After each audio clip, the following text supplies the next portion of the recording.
So nonetheless, not waste too much time here. We got first game is actually on a Friday night. Probably going to be one of the games of the year. Actually, maybe a lot of people I think overlooked this game, and that is BYU coming in at 7-0, taking on a 2-0 Boise State team.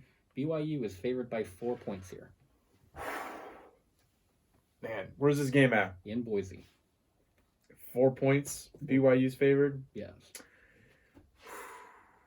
Oh my God, this is a tough game to pick. See, he wants to take BYU. I want to take BYU, but He I want wants to to. take. I'm gonna take. He wants to take him. I'll take Boise. I'm gonna go Boise. Boise, please don't let me down.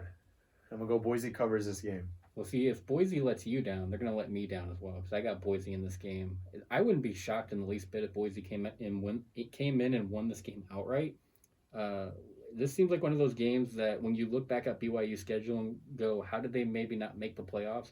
You'll look at this game and go, oh yeah, they lost to Boise on the road. Right. Boise, they put up a lot of points as we saw in their first two games. I believe putting up over 40 points against Air Force, and I think either 30 like over 30 or maybe even over 40 as well in their opening game. So definitely they score a lot. They can hang with hang with BYU from that aspect. I think it's going to come down to the battle of the defenses. Which defense is going to step up and make a play, make a stop? Because you look at BYU, they have Zach Wilson. So yeah, can you contain him, BYU quarterback? But nonetheless, I'm with you on this. I might have my dad go down and put some money down on these games. I feel confident about Boise. You never know. Nonetheless, I am going to take Boise. I wasn't going to play this game. I might change my mind, though, because I do feel really good about Boise tonight. It's like one of those underdogs I feel really good about. Next game is going to be one of the opening games for the Pac-12 tomorrow. Arizona State taking on USC in Southern California. USC opening up as a pretty notable favorite here, -11 for USC. This game's in. I don't think it matters too much because there's gonna be no fans, but Right. It's in Southern California. Yep. I'll go with USC here. Ooh. They should be able to cover this 11-point spread. Arizona is more of a basketball school. They've always have been. I mean, Arizona State. Arizona State. Even then, in recent years at least, they've been more relevant in basketball. Their program is going in the right direction, I think. But overall, I believe USC should be able to cover this. Even though that's not what USC should be able to cover and win this football game. I'm gonna go. The Trojan fan here is gonna bet against his. I'm gonna go Arizona State to cover the 11. I just don't feel that great about 11 points. It feels like one of those that I could get beat really easy on if I take USC, and they win by like 10 points or something like that. And Arizona State, they're not a team to sleep on. You saw the improvement with Herm Edwards from obviously Arizona State head coach, for those that may not know, from year 1 to year 2. I think that improvement gets even greater from year 2 now to year 3. And I think Arizona State keeps this game fairly close. USC I do think at the end they will win this game, but 11 is a really funky number, and I feel like Arizona State's going to come improve a point, and they're going to keep it close and competitive. So I will take Arizona State at least +11. So next game we got on, keeping it local, Fresno State comes into Vegas to take on UNLV as an 11-point road favorite. Fresno State. I'm going to go with the Bulldogs here, just based off how UNLV's been playing recently. They seem to look better offensively, but defensively, on the defensive end of the ball, they're still terrible. I won't say this will be an easy win for Fresno State, but they should be able to win by, I think they'll get this one about around 15 points. Yeah, well, the old adage has held up true so far the last 2 weeks with UNLV. Bet against them and you'll probably do well. We're going to make that 3 weeks in a row, taking the Bulldogs as well, -11. I think, Fresno wins this by about 2 touchdowns, kind of what Joey was saying. Moving on, we got a really good matchup coming up here in the SEC. Florida taking on Georgia. Georgia is a 3-point favorite at home. I'm going to go with Florida here. The Gators have been playing, pretty solid. Georgia, struggled a little bit last week or the week before against Kentucky, winning. They won, but they won 14-3. Obviously, defensively, they weren't struggling, but on the offensive end of the ball, there definitely were some struggles there. So I've liked what I've seen from Georgia this year, other than their coach getting COVID. But other than that, they've looked pretty solid. Yeah, well, I did take one Bulldog last pick. I'm going to take a Bulldog in this pick. I'm going to take Georgia as well at home. Look, say what you want. Yeah, they lost by 17 to Alabama, but Alabama's also really good this year. In case you didn't notice, and I do think Georgia's a very good team. They're, in my eyes, probably the second best team in the SEC behind Alabama. So nonetheless, I'm going to take Georgia here. Three isn't. I don't love three, but worst case scenario, Georgia wins by like three, and I get a push out of it. So if it was 3.5, I may consider Florida, but at three, I'm okay with taking Georgia at home. Final game of the night for college football, and that would be Clemson taking on Notre Dame. Clemson comes in as a 6-point road favorite, and something to note with this game, there will be no Trevor Lawrence. Yeah, I'm gonna go with Notre Dame here. Clemson struggled last week beating Boston College without him. Notre Dame's obviously a whole different ball game, and I believe that's a road game for Clemson too, right? Yes, in Notre Dame. Yeah, so it's gonna be a tough one to pull out. And 6 points to win that game by more than 6 points, let alone, is already going to be tough enough for them. So I'm going to go with the Fighting Irish here.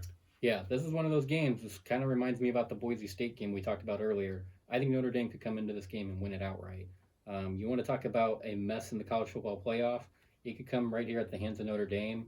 We saw how much Clemson struggled last week with Boston College with no Trevor Lawrence. They almost lost that game to Boston College. We both took them. For those that do follow the social media, Joey originally did have Clemson, but then switched it kind of sort of last minute over to Boston College, and for obvious reasons, knowing that Trevor Lawrence was not going to be playing and whatnot. So, and like we said, they almost lost that game outright. Now you got to go up against a top 5 team in Notre Dame on the road, and to try and win by at least a touchdown. I don't see it. I'm going to take Notre Dame +6, but wouldn't shock me in the least bit if Notre Dame just wins this game outright. But nonetheless, moving on to the NFL slate, we got first game on that slate. We've got Seahawks, a 3-point road favorite at the Bills. I will go with Seattle here. Buffalo's kind of slowed down a little bit, only winning 1 out of their last 3 games, and even offensively, Josh Allen's kind of, I won't say regressed, but again, slowed down. The Zach Moss, has been really positive for them on the running game. Mm-hmm. So that's been good for Buffalo. Stephon Diggs has been consistent. But again, they've had a tough stretch here, and Seattle offensively has just been really tough to stop with Metcalf and Lockhead and Russell Wilson. They won't have Chris Carson, so I guess they're getting a pass there. But Carlos Hyde played really well for them this season, and also Dallas, their third-string running back, did really well for them last week. So it's going to overall be a challenge for Buffalo, and I think Seattle wins. Yeah, I'm with you on this one. I think Seattle wins this game. Probably at least by somewhere in the neighborhood of, I think, a touchdown. Buffalo's going to keep it close. If you don't love the spread in this game, I wouldn't hate a play on the over-under, particularly the over for this total point score, because the Seahawks do give up a lot of points on defense. As Joey mentioned, they also score a lot of points on defense, and that Bills defense hasn't been that great. So maybe you get into a shootout like Seattle wins 31-27 or 45-41 or something like that, some crazy high score. Nonetheless, I do think Seattle wins this game and covers the 3-point spread. Moving on to the next game, though, this is one I think if you're looking for a game to take advantage of, or maybe the books maybe got it wrong, Ravens coming in to play the Colts on the road, and the Ravens are only favored by a point. I'm going to go with the Ravens here. I just don't trust Phillip Rivers and the Colts that much. Their defense has been really well, and I think that's what's going to keep them in this game. But overall, I think Baltimore is a better team, and they're going to win this game by more than 1 point.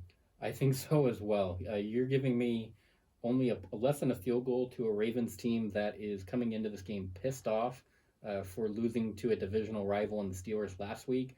You definitely know they're going to want some revenge. They're going to want to get back on track. And what better way to do it than get against the Colts? Even if you win by 3, you still cover the spread. Last second field goal, whatever it may be. Yes, I know the Colts defense is there as far as protecting the run and all that, but nonetheless, I think Lamar Jackson's arm is still good enough to carry him through this game and to cover the 1-point spread on the road. Give me the Ravens as well. Hometown team here.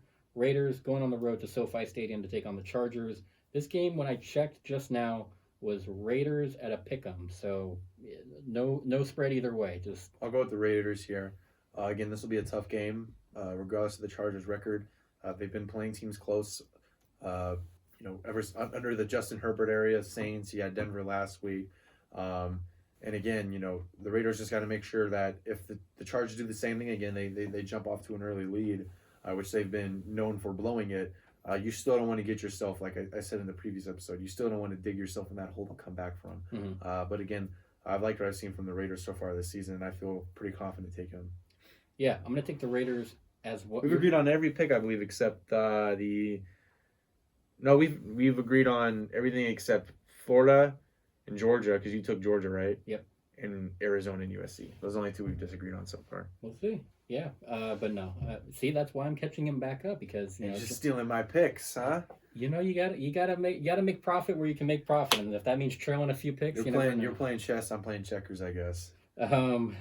Yeah, no, I'll take the Raiders as well. I am a little concerned with the Raiders defense because it's been pretty problematic all year, but I do think it makes enough plays down the stretch to maybe make Justin Herbert a little bit uncomfortable.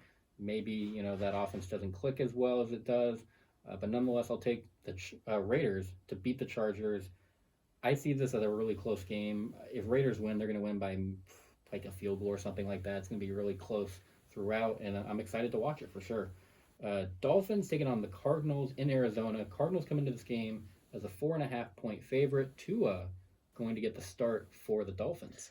Yeah, I'm going to go with the Cardinals here. Offensively, they've just been really good. I know defensively Miami's a better team, but Kyler Murray and Hopkins, and I think Chase Edmonds has overall been a better running back than Kenyon Drake.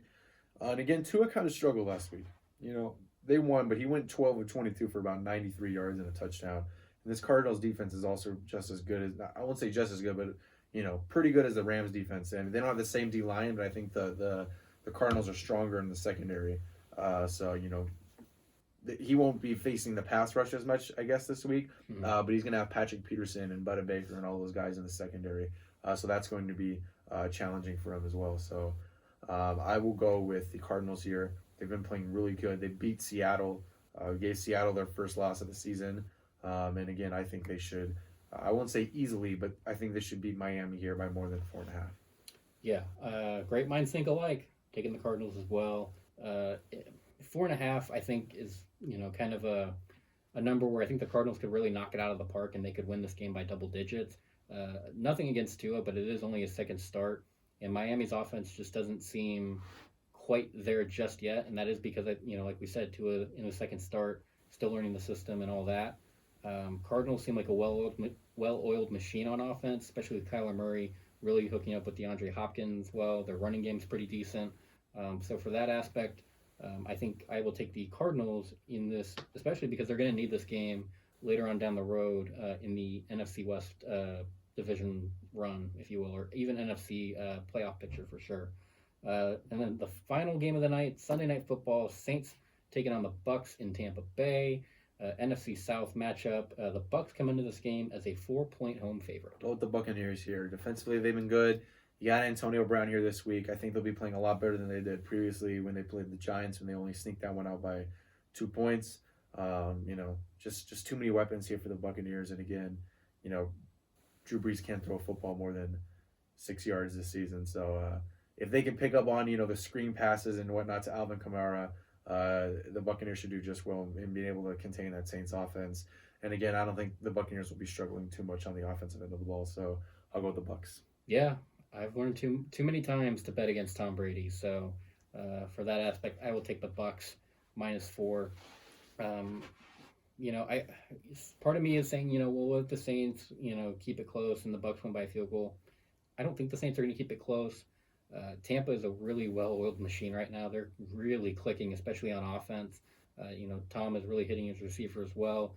And you're going to get AB now in the lineup for his first game ever as a Tampa Bay Buccaneer. There's going to be excitement. Should be fans, I think, at this game as well. So you're going to have the crowd hype as well.